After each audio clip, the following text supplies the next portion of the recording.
So now there is some on the left and also some to our right. They look like very small kangaroos and they come from Tasmania in the wild. These are Bennett's wallaby and at this time of year their joeys start to pop their heads out of the pouch for the first time. So as we're driving around today, keep an eye on all the mummies' tummies. You may well spot that tiny little head poking its eyes out. Now these little these little animals were actually born 7 months ago.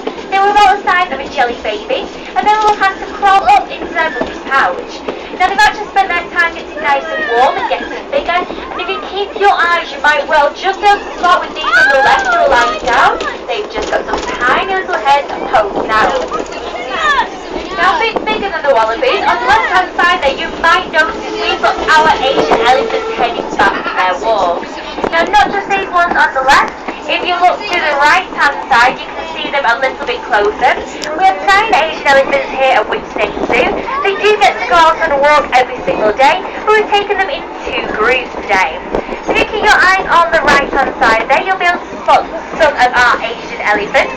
We've got inside the enclosure at the moment, we've got a male, his name is Emmett, he's on the left hand side with a great big tusk, and next to him is one of his 3 calves. Her name is Donna and she is nearly 4 years of age.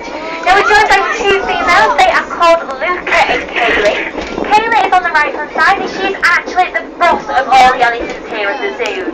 We call her a matriarch, which means in the wild she'd be in charge of showing all the other elephants where they can find food and where they can find drink. Now these animals are native to Asia, and on the left hand side you'll see some other native Asian animals. These are called pear-dabbing deer, and in the wild they are found in China. Now unfortunately you won't see them in the forests in China anymore because they are now extinct in the wild. You'll only find them in wildlife parks in Europe such as ourselves, and also 53 national parks in China. Now we have had a very successful breeding program with them this year.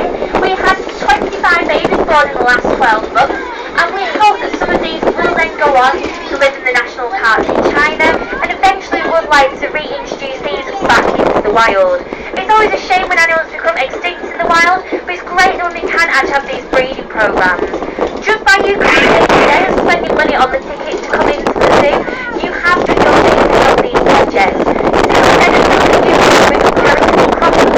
Looking at how to save animals that live in endangered populations and how to introduce them back into the wild. You're gonna freeze. If you look on the right hand side, we're just going past the summer paddocks where our elephants live in the summer and munch on the grass. And you might see there's an animal inside there that's a bit smaller than an elephant. Just on the edge of the enclosure here we have a tawny coloured animal. There's also one just on your right hand side. These are called Chinese water deer. Now they are free roamers here at the zoo. They do actually run wild in the UK as well. You can tell the difference between the males and the females because they have tusks.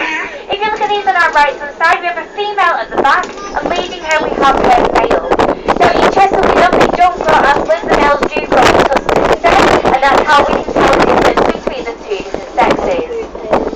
Now staying on the right hand side, we're going past a marshy enclosure, and just underneath the walkway there you'll be able to spot one of our greater one-horned rhino. Now this rhino is called Asian. He's one of our calves. He's just 2.5 years of age. You might notice he's not that small. In fact his name in Nepalese actually means enormous.